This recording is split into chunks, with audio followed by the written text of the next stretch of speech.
علیکم ورحمۃ اللہ وبرکاتہ۔ آج ہم حرکات مدہ کا بیان سمجھنے والے ہیں۔ الحمدللہ آپ حضرات نے بہت ساتھ دیا، چینل کو سبسکرائب بھی کیا، جو علماء آپ سے منسلک ہیں ان کو ویڈیو شیئر بھی کیا۔ اللہ تعالیٰ آپ کو خوب جزائے خیر عطا فرمائے۔ آئیے سمجھتے ہیں حرکات مدہ کا بیان کس طرح ہم بچوں کو پڑھائیں گے۔ حرکات مدہ کا بیان میں 4 امور ہیں، جیسے ہم نے پہلے بتایا تھا کہ ہر بیان کے چند امور ہیں۔ حرکات اور حرکات مدہ کا فرق۔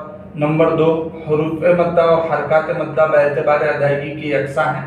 نمبر 3، مشق امثلہ تقابلی طریقے سے۔ اور نمبر 4، قاعدے کی تعبیر زبانی کرائیں۔ پہلے 2 امر ہیں وہ ایکچولی دونوں ساتھ میں ہی ہم کو سمجھانا ہے، حرکات اور حرکات مدہ کا فرق اور حروف مدہ اور حرکات مدہ باعتبار ادائیگی کی یکساں ہے۔ سب سے پہلے ہم کیا کریں گے کہ ایک نقشہ بنائیں گے جو یہاں بنائیں اور بچوں سے سوال کریں گے، بیٹا یہ کیا ہے زبر، یہ کیا ہے زیر، یہ کیا ہے پیش۔ اچھا بیٹا دیکھو بیٹا، زبر سویا ہوا تھا، میں نے اس کو کھڑا کر دیا، اب اس کو کیا بولیں گے مولانا؟ کھڑا زبر۔ بیٹا اس کا نام ہی ہے کھڑا زبر۔ چلو زیر سوئی ہوئی تھی، اس کو بھی ہم نے کھڑی کر دی، تو اس کو کیا بولیں گے؟ بچے خود جواب دیں گے کہ کھڑی زیر۔ بیٹا اس کا نام ہی ہے کھڑی زیر۔ پیش بہت طوفانی تھا، ہم نے اس کو الٹا لٹکا دیا، اب اس کا نام کیا ہو جائے گا؟ الٹا پیش۔ بیٹا اس کا نام ہی ہے الٹا پیش۔ اس طریقے سے کھڑا زبر کھڑی زیر الٹا پیش کا تعارف کروائیں۔ یہ اس کا نام علماء کے لیے حرکات مدہ بھی ہے اور اس کو علامات مدہ بھی کہتے ہیں۔ ایک اور تو حرکت مدہ، ٹھیک ہے۔ چلو بیٹا زبر زیر پیش کو ہم کیا کہتے تھے مولانا؟ حرکات۔ تو بیٹا کھڑا زبر کھڑی زیر الٹا پیش کو ہم حرکات مدہ کہتے ہیں۔ ایک مرتبہ بولنے سے نہیں ہو جائے گا، آپ کو بار بار رٹوانا پڑے گا، اس کی تکرار کرنی پڑے گی تاکہ بچے سمجھ جاوے۔ اگر کھڑا زبر ہے تو حرکت مدہ، اور تینوں کو ساتھ میں بولیں گے تو حرکات مدہ۔ کھڑا زبر ہے تو علامت مدہ، اور تینوں کو ساتھ میں علامات مدہ بولیں گے۔ چلو آئیے ہم سمجھتے ہیں کہ حرکات اور حرکات کے درمیان فرق کیسے بتائیں گے۔ پہلے ب بی بو لکھیں گے، اس کے مقابل میں با بی بو، اس طریقے سے ایک نقشہ بنائیں گے۔ سبق سکھانا پہلے امر کا کام ہے۔ چلو بیٹا پڑھو ب بی بو۔ بیٹا تو نے کھینچ کے پڑھا، بچوں سے سوال کریں گے نہیں۔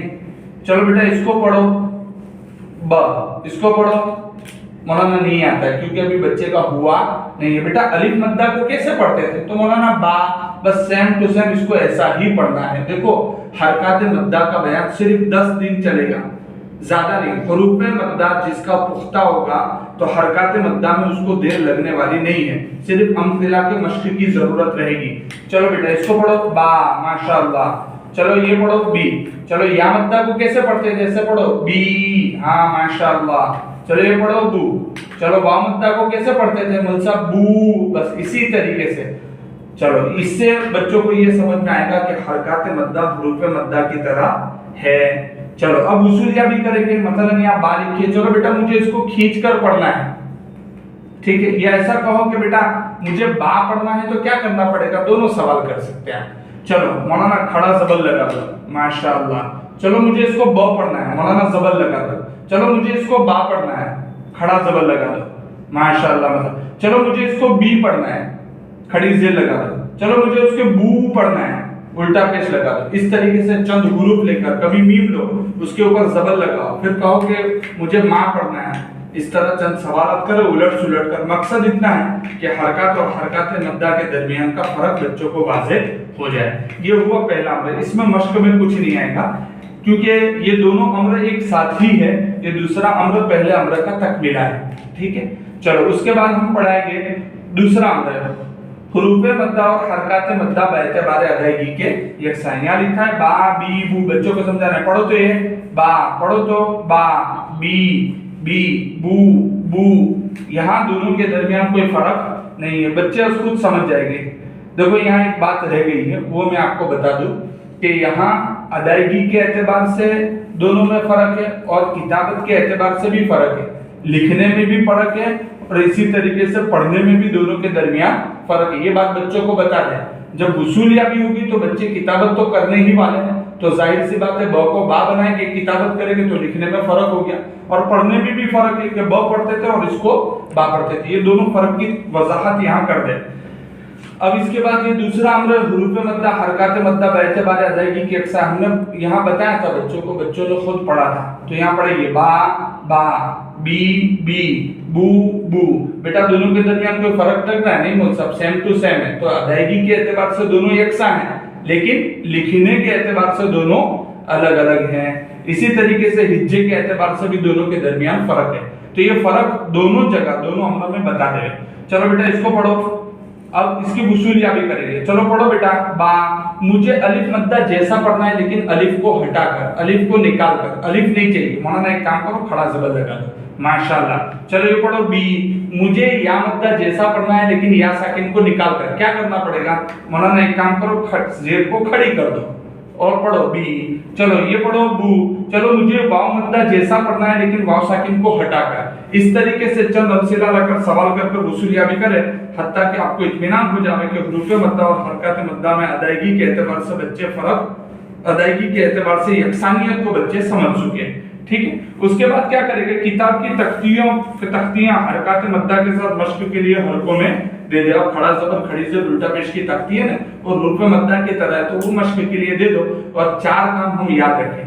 नंबर 1 फहमे तख्ती, मश्क तख्ती, हिफ्ज़े तख्ती और सेहत तख्ती।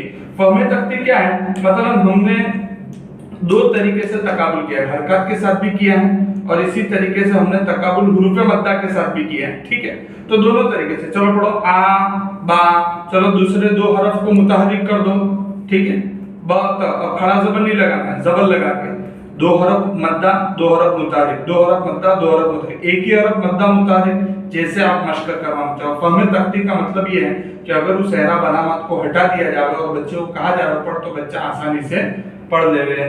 ठीक है, उसके बाद तीसरा अम्र का काम है मश्क अमसिला तकाबुली तरीके से। यहाँ अमसिला ली है, उसमें पहले खड़ा ज़बर की मिसाल ली है आमनत, फिर खड़ी ज़ेर की मिसाल ली है, फिर उल्टा पेश की मिसाल ली है।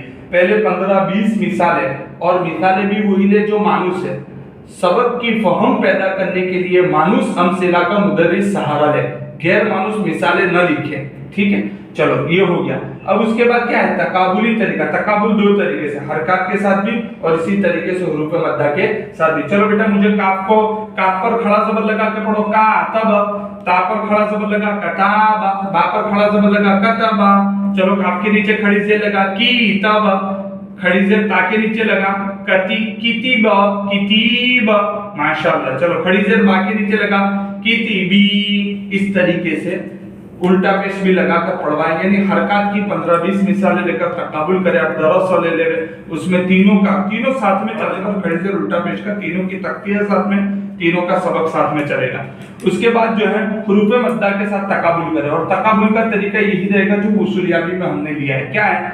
अता का बेटा मुझे खड़ा ज़बर हटाकर खड़ा ज़बर जैसा पढ़ना है। मौलाना एक काम करो, ता पर ज़बर लगा दो और अलिफ लगा दो, अता का हो जाएगा।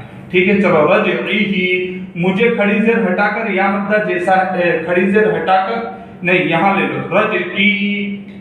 अब मुझे या मद्दा को हटाकर, या साकिन को हटाकर या मद्दा जैसा पढ़ना है। मौलाना खड़ी ज़ेर लगा दो, माशाल्लाह। चलो किताब, मुझे वाव साकिन को हटाकर वाव मद्दा जैसा पढ़ना है। मौलाना उल्टा पेश लगा दो। तो यहाँ जो हमने तकाबुल किया वो अमसिला में भी इसी तरीके से तकाबुल करेंगे। उसके बाद है चौथे अम्र पर तब्दील कायदे की ताबीर ज़बानी करा। क्या तरीका रहेगा?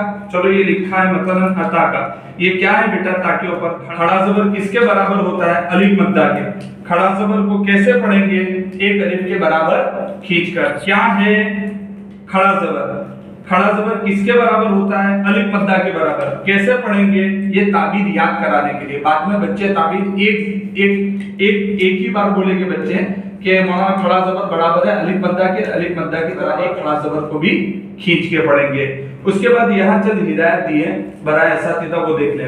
खड़ा ज़बर हर हरफ पर आता है, लेकिन कुरान में खड़ी ज़ेर सिर्फ 3 हरफ पर आई है, हमजा, हा और या। सूरह बकरा में इब्राहिम के नीचे भी 2 चश्मी हा है, उसके नीचे खड़ी ज़ेर लगी है, और उसके अलावा दीगर मकामात में खड़ी ज़ेर इस्तेमाल हुई थी। इसी तरीके से मजीरे हा के नीचे भी, यानी ये कलील इस्तेमाल। इसी तरीके से उल्टा पेश भी कुरान में सिर्फ 3 जगह आया है, हमजा, हा और वाव। इसलिए उल्टा पेश चूंकि अशार वगैरह में भी इस्तेमाल हुआ है, اس لیے اساتذہ مثالیں بنا بنا کر ہر حرف کی کھڑا زبر کھڑی زبر الٹا پیش کی بچوں کو زیادہ سے زیادہ مشق کروائے گی. یہ حرکات مدہ کا بیان بالکل آسان اور سہل ہے.